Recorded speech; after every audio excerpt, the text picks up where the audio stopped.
Furious Driving, proud to be supported by Diamond Bright, protecting, cleaning and caring for the Furious fleet and for yours with 10% off using code FD10. Bidding Classics, the online classic car marketplace with more cars added every week.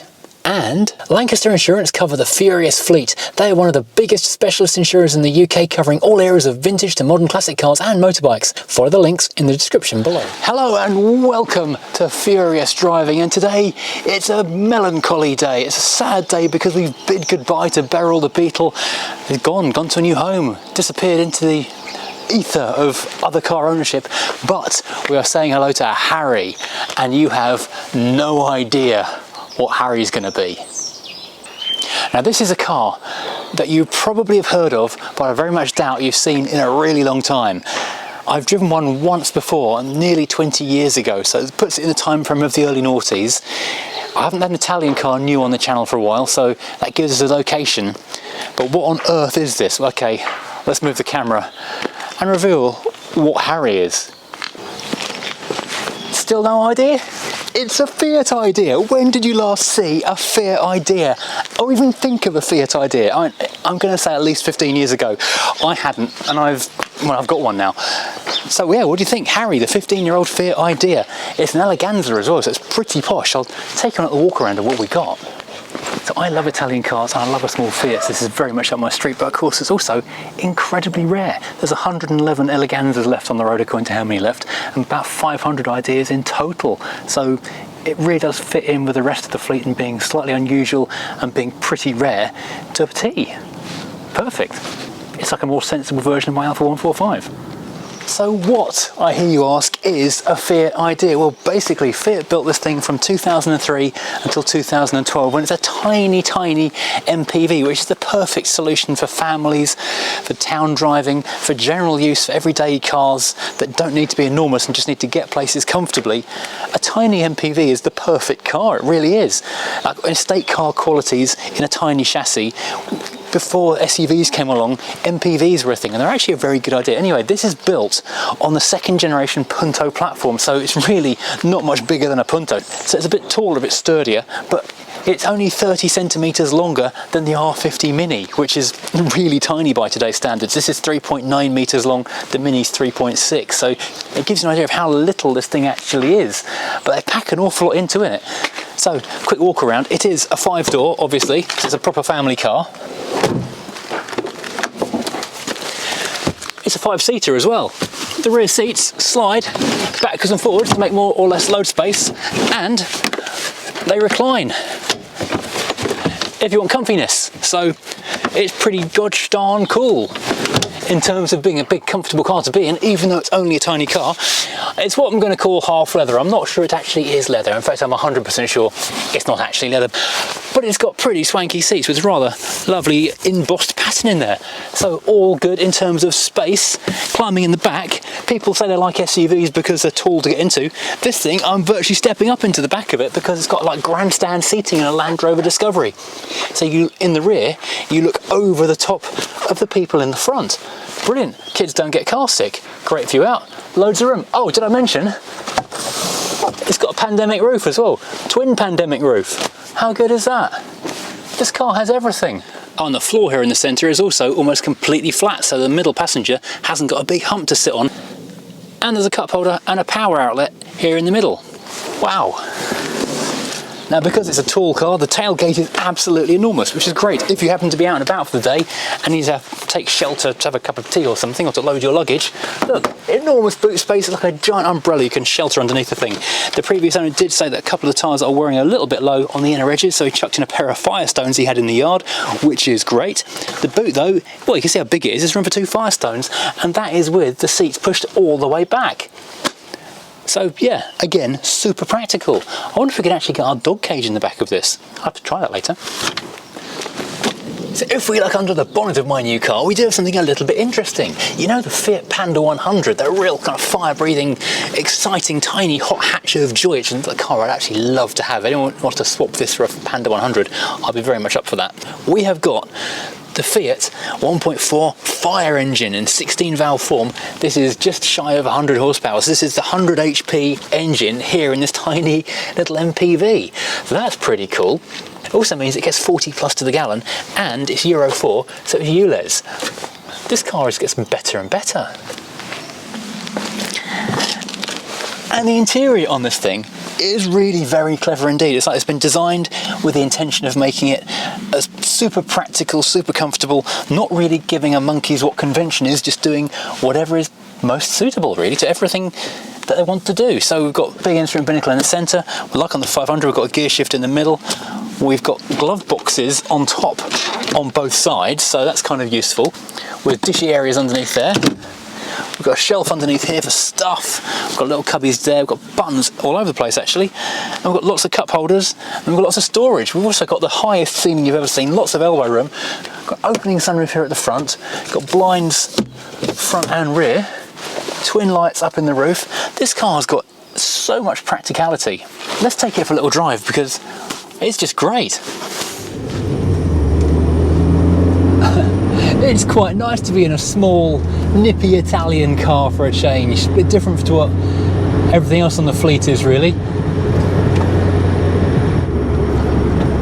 This is so very different from Beryl the Beetle, which felt very kind of solid and German, a little kind of bit heavy to drive. This on the other hand feels very, very Italian, very light. The gear shift is feather-light. The pedals are insanely light. I mean, the first time I tried to move it, I was revving it to like 4,000 RPM, just breathing on the accelerator. You have to recalibrate your feet when you climb into this car. Now I'm sure the first question I'm going to be asked after the last video of the Beetle is, am I going to take it for an MOT? Nope, I'm not going to, because it passed one yesterday. There's actually a bit of a story with this. The car came from a viewer and he contacted me a few weeks ago and said his daughter used to have a Beetle, would love another one, and so could we maybe do a swap with her Fiat Idea? And I thought, blimey, I haven't seen a Fiat Idea in years. I've only driven one once before, and that was on Sicily on holiday. And I remember going to the airport and being really disappointed when there's a lineup of Alfa Breras and Spiders that I could have been renting, and they put me in an Idea. And then 20 minutes into the drive through the tiniest lanes you've ever seen, yeah, I was quite actually relieved to not be in something as big as a Brera, and the Idea was absolutely perfect. Room for all of our luggage, room for us to sit in and enjoy it, and tiny enough to get around the tiny Palermo streets. I also drove that thing up the side of Mount Etna as well. There's a road to the very top, and then you get a four-wheel drive Unimog thing to the crater. That was quite exciting. Anyway, that was pushing 20 years ago, because these things came out in 2003, and I think they were fairly new at the time. So that gives you an idea of how long ago it's since I've driven one of these. Anyway, this is wildly different from the Beetle, but his daughter had been using her Idea as an everyday car, taking the kids to school, going to work, that kind of stuff, just living with the Idea. We were just waiting on the Beetle being done to do the swap. Unfortunately, of course, we had the MOT issue and the rust. We agreed that instead of doing an Idea and some cash, we would just do car for car, because obviously a rusty Beetle is worth quite a lot less than an MOT Beetle. So them's the breaks. But he did say he would put a fresh MOT on the Idea that he was swapping with me. And I am not making this up, I swear this is 100% true, and the irony meter exploded when he phoned me to say, you won't believe this, I've just taken the Idea for an MOT and it failed on rust. I actually laughed. I did laugh. I couldn't believe it. I felt bad, but it was funny. But he said in best Italian job style, don't worry boys, I've got a plan. Turns out he's got another Idea, this one. So this Idea was substituted last minute, which is slightly higher specification because it's an Eleganza with the nice roof, but I think it is less nice in terms of the paint flaking around the front, which I've got to go and now sort out on this one. I'll show you that in a moment. And we carried on with the transaction, but he had to go and get an MOT on it. So he put an MOT on it yesterday and basically brought it around directly from the MOT station to my house. Meanwhile, Beryl was being transported back down to him. As owners to go and buy a car from go, he was the best person you can imagine to buy a car from, because he's got quite a sizable collection and we will be going to visit it at some point in the near future. But he's also very, very thorough mechanic who takes really good care of the car. So this car has been built Hamber undersealed all underneath. It's got a great long list of things that have been done to it, which I'll show you in a second.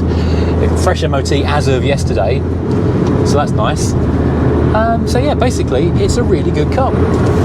So it's an Eleganza, which means we've got lots of good stuff. We've got steering wheel controls, panoramic roof, electric windows all round, electric mirrors, air conditioning, which apparently works. We've got the Blaupunkt radio, we've got the half leather, half fabric seats. We've got tons of stuff really. We've got armrests here, although I'm not a fan of the armrests, to be fair. Whenever I use them, I always find them slightly awkward to drive.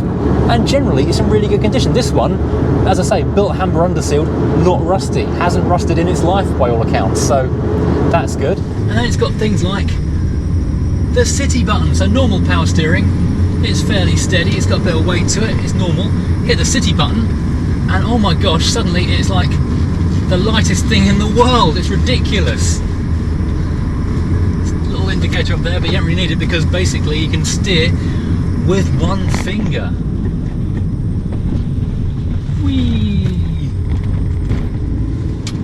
And of course it's basically a very sensible city car, so it's got an incredible turning circle and very just practical really. Let's have a look at this history on this thing.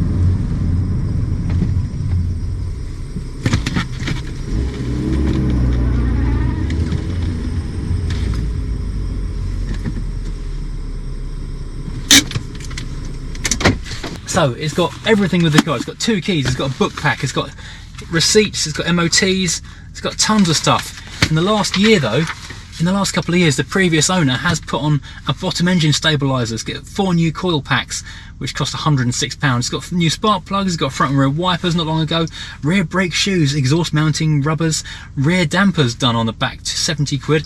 Universal air duct, whatever that is, heat shield been changed, so a little niggle's been taken care of, which is a great sign. It's got a new thermostat in it, new starter motor on it, new xenon headlight bulbs. I did notice actually the headlights were brilliant when I drove it last night. New front shocks, another 100 quid, and a front lower wishbone, all done in the last year, 18 months or so. So this thing is the perfect used buy. The question is, what am I going to do with it? Because, well, what am I going to do with it? It doesn't really need anything. Let's have a quick look around at things it may or may not need.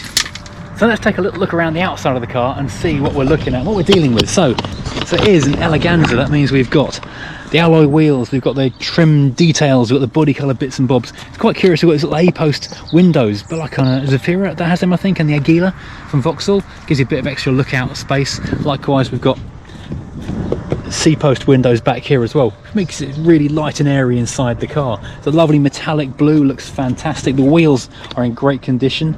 We've got a little bit of flaking paint on this mirror just here, and someone at some point, I guess, has broken into the car and left a couple of dents just there. I don't think we can do anything about that one though. We have got the panoramic roof, opens at the front, it gives it a great airy feeling in the back, and there are, as I say, blinds you can pull across if it's getting too bright outside, and this does actually open as well.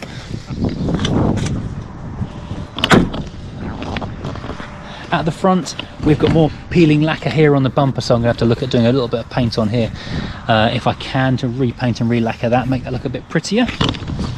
And down the driver's side, things are pretty straight for the most part. There's a little scrape just to here across the doors, but we might be able to do something about that. But I'm not sure it's going to be worth spoiling the overall factory paint with. I don't know, maybe a dent man can do something. Let's take a quick look around on the inside of the car. A little bit of wear on here, but nothing much to worry about. And looking around the inside of the car, it's really good condition, just needs a bit of a clean up. The seats have got almost no wear in them at all. It's only got 84,500 miles on it, which is just mad.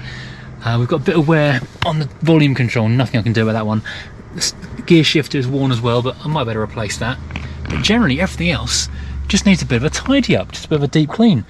Really interesting stowage location of the centre 3-point harness up there in the ceiling. Don't think I've seen anything quite like that before. That's quite clever. 3 cup holders, city button, dual zone climber. Wow, that's so cool. And there's a mounting thing for something here, and I guess that might have been what was in the Beetle before it was done. Put those seats down, which I believe also will flip forward. You basically got yourself a little van. And I do love these door handles, these metal flaps you lift to exit the car, and you've got this great fabric all around the place which matches this kind of silvery stuff here in the centre. I'll check the service record, see if it needs an oil and filter change. I suspect it probably won't, knowing where it's come from. But yeah, basically this car is in amazing condition. So overall, there's really not a lot to do to this car, just a little bit of cosmetics, just for hopefully a nice, easy, quick flip for something around £1,500 or so. That means we've stepped up again from the Mondeo, which we took from a value of £400 scrap to about £1,500 as a running car. Swap that for the Beetle at £1,500. Okay, the Beetle we took a knock on, that should have been up to £2,000 if it was a running, driving car. Without the MOT, it fell back down again. This car is now around £1,500 or so, once we've just sorted out those little cosmetic bits on there. But that does mean we've moved into something interesting and different again that we weren't going to try otherwise, because when was the last time you saw a Fiat Idea? How mad is this thing? So the question is, what am I going to do with this thing? I mean, as projects go, it's probably not the best because there's not really much to do. I need to sort out a little bit of paintwork on it, maybe sort out a couple of bits of trim in it, and then, well, I guess either move it on down the road or see if Mrs. Furious wants to take it on as a daily car instead of her Mini, because it is incredibly frugal, it owes us basically nothing, and it is ULEZ compliant, so this one can go into London if we wanted to.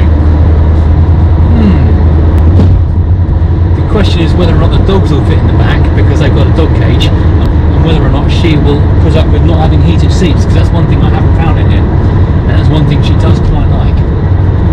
So if it's a no from her, then it's on to eBay, or unless anyone wants to make me an offer for another project valued about £1,500, then yeah, then we'll go with that. Meantime, I'm going to use it and I'm going to enjoy it. I've got a couple of long trips coming up this week. I think I've got to go to Birmingham and Oxford this week, so I think I might take it on those runs because it gets amazing economy. It needs a clean up. It's been in daily use with the family for the last 2 years or so, and so that means it's not been abused, but certainly it's had, you know, kids and stuff and things all over it in it, so it just needs a properly good clean up, which is something I quite enjoy doing, so that'll make it look really nice. But there's a couple of bits of lacquer peel to sort out, a couple of knobs and things. Got some interior trim to maybe have a look at. Not essential, it depends if you can even get this stuff, because the idea is, well, not a common car by any standards, so who knows if we can even find the parts we need for it. It is enormously practical. It's not bad to drive. I mean, it does roll quite alarmingly, but then it's a tall car on a Punto platform, so you're always going to have that little bit of body roll with extra weight of the glass up top as well. There's not much you can do about that. That's just the way it goes. I mean, it's an immensely likeable thing. It's not got the same kind of puppy dog character as the Beetle, but it does have its own unique charm.